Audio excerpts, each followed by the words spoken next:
Most people believe that loving to stay at home is a sign of weakness. They think it means you're avoiding life, hiding from challenges, or lacking ambition. From the outside, it looks like withdrawal. But psychology suggests something very different, something most people never stop to consider. What if staying at home isn't about fear at all? What if it's about control, awareness, and emotional intelligence? We live in a culture that constantly pushes movement. Going out is praised. Being busy is rewarded. Silence is often seen as wasted time. So when someone chooses to stay home, the reaction is almost automatic. People assume something must be wrong. They label it as laziness or social avoidance, without understanding what's actually happening beneath the surface. People who genuinely love staying at home usually share a specific mindset. And it's not accidental. For them, home is not a place to hide. It's a place where their nervous system finally stops being on alert. While others feel energized by stimulation, noise, and social interaction, these individuals experience the opposite. Too much input drains them mentally and emotionally. Often without them realizing it in the moment, their minds tend to process information deeply. Conversations, facial expressions, tone of voice, emotional shifts in a room, all of it is registered. This constant processing requires energy. Over time, environments that demand non-stop interaction become exhausting. Staying at home allows their system to reset.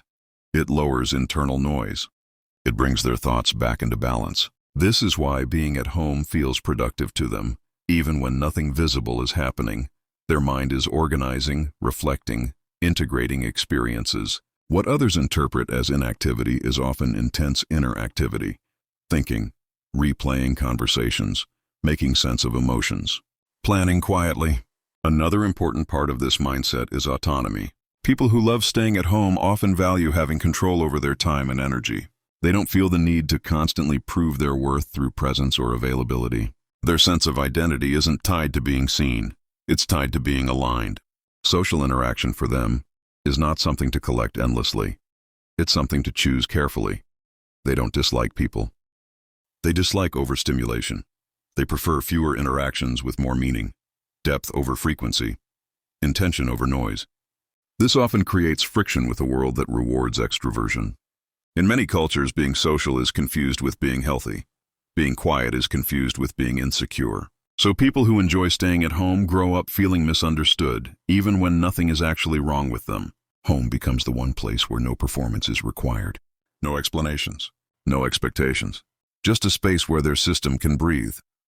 And over time, that preference becomes stronger, not because they're shrinking, but because they're learning what actually sustains them. But this mindset isn't random. It usually forms early, shaped by how a person learned to manage emotions, energy, and safety. And understanding where it comes from reveals something even deeper about how these individuals relate to the world around them. This mindset is closely connected to how a person's nervous system learned to respond to the world. Some people grow up adapting easily to stimulation. Others grow up learning to be alert, observant, and internally focused. Over time, this shapes how they experience social environments, noise, and unpredictability. People who love staying at home often have a nervous system that becomes overloaded faster than average. Not because they're fragile, but because they're highly responsive. Their brain doesn't filter out stimulation easily. In busy environments, their system is constantly working. This level of awareness is invisible to others, but internally, it's exhausting.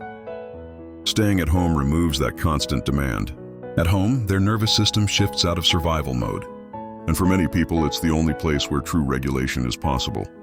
Another important factor is predictability.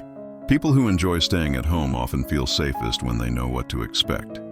Unpredictable social situations require rapid emotional adjustment, which costs energy. Home offers consistency, familiar sounds, familiar routines, familiar silence. This predictability allows their mind to rest from constant decision-making. What to say, how to react, when to engage. All of that disappears. And in that absence, clarity begins to form. Many of these individuals also learned early on to rely on themselves emotionally. Not always because they wanted to, but because they had to. Home became a place where they could process feelings privately, without interruption or judgment. Over time, solitude became associated with stability. This creates a strong internal world. Thoughts feel safer than external chaos. Reflection feels more reliable than reaction. and staying at home reinforces that balance. From the outside, it can look like withdrawal, but internally something very different is happening. Their system is repairing itself, integrating experiences, making sense of emotions that didn't have space elsewhere. This is why forcing constant social exposure often backfires for these people. Instead of building confidence, it drains them. Instead of expanding their world, it creates resentment and fatigue. What they actually need is intentional engagement, not constant presence. Their energy works in cycles. They need periods of quiet to function well in the world. Without that quiet, their clarity fades, their patience shortens, their emotional regulation weakens. And this is where the misunderstanding deepens, because society rarely teaches people to recognize different nervous system needs. Everyone is measured by the same standard of sociability, productivity, and visibility.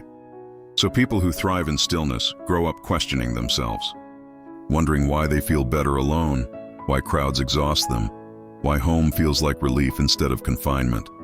But the answer isn't avoidance, it's alignment. And understanding this opens the door to something even more important: how this mindset affects self-worth, relationships, and the way these individuals are perceived by others. As this mindset develops, it begins to shape how people see themselves and how they relate to others. People who love staying at home often grow up receiving subtle messages that something about them needs to be fixed. They're told they should go out more, be more social, be more visible. Over time, this creates quiet self-doubt, not because they are insecure by nature, but because their way of functioning doesn't match what's praised. Many of them become highly self-aware. They analyze their behavior, their reactions, and how they're perceived. This awareness can turn inward, creating a habit of self-observation that others don't experience as strongly. Staying at home becomes the one place where that internal monitoring can finally soften. This also affects relationships. People with this mindset tend to form fewer connections, but deeper ones. They don't bond easily through surface-level interaction. They need emotional safety before opening up. And once they do, their loyalty and presence are intense. But getting there takes time and space. They often feel misunderstood in group settings, not because they don't care, but because their way of engaging is quieter. They listen more than they speak. They observe more than they perform.